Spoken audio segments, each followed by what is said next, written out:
It's been over 4 years since the first Far Cry graced computers with its gorgeous tropical setting and unfortunate mutant twist at the end. Since then, there have been a number of console spin-offs, but nothing could be called a proper sequel. Far Cry 2 changes this finally, and you can rest easy, there are no Trigens.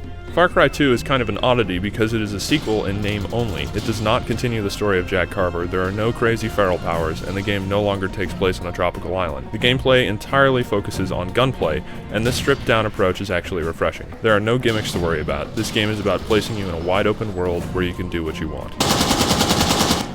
Well, at least that's what the back of the box says. The reality is a little more complicated. On one hand, you have this truly massive open world set in an unnamed African country. You are placed in this sectarian struggle between two factions and tasked to kill a mysterious arms dealer named the Jackal. The story isn't all that thrilling, but it does get a little interesting later on, especially when you start making choices that affect how things play out by determining who lives and who dies. Just be aware it'll be a while before things really start to ramp up.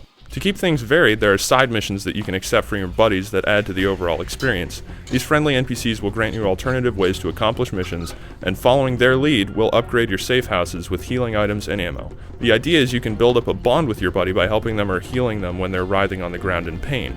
It becomes an interesting choice whether or not you should risk your well-being to save them in hopes of rewards later, or if you should just let them rot. The artificial intelligence of the enemies is pretty good overall. They'll sometimes lose track of you if you hide, or blindly shoot if they know your general location. Other times they'll jump into jeeps and chase you mercilessly. All of this feels realistic and makes popping them in the head even more satisfying. There are problems though. Sometimes an enemy will see his friend's head burst like a piñata next to him and not react in any way, or soldiers will just stand idle while being shot. These are not exactly new problems in the FPS genre or in open world games in general, but it sticks out a little more because the rest of the AI is generally solid. In terms of graphics, this game is quite pretty. The graphics aren't as good on the console, but it really shines on PC. The lighting effects, fire effects, weather effects, and terrain are all excellent. You don't need a supercomputer of Crysis proportions. We had good results on a few different rigs. The fire effects aren't just pretty, but can also be used tactically, as enemies will shy away from a blaze.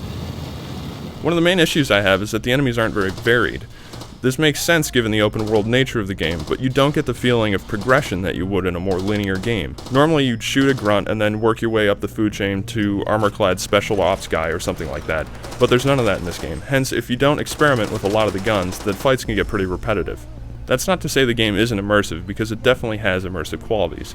Used guns jam as weapons degrade, you have to fix yourself up by pulling bullets out of yourself, and enemies chatter to each other during combat. There are weird things though, like a magically updating objective map, but that doesn't really destroy the game's atmosphere. A more annoying issue is that since the world is so big, a lot of the time will be spent walking or driving around. You can fast travel in buses, but a lot of the time you have to hop into vehicles. And this won't be that big a deal to anyone who say played an MMO, but the vehicles just don't have that much of a feel to them, and it's easy to get hung up on rocks or delayed by guard posts that you frequently pass by. Multiplayer is the standard fare of deathmatch, team deathmatch, capture the flag, and there's a hybrid VIP territories mode, so you know what to expect. Although there really aren't any surprises for the PC and console versions, they do come with a very powerful and easy to use map editor. This is exactly the kind of thing that could lead to a very strong online community, so we're eager to see what people do with it. Far Cry 2 may have very little to do with Far Cry, but it's still an excellent game. It will take you somewhere around 25 hours for the single player, it's challenging, and it's fun. People were wondering if the Far Cry series would be completely overshadowed by Crysis, but that is definitely not the case here. You would be wise to take a stroll through the savannah, just watch out for the zebras.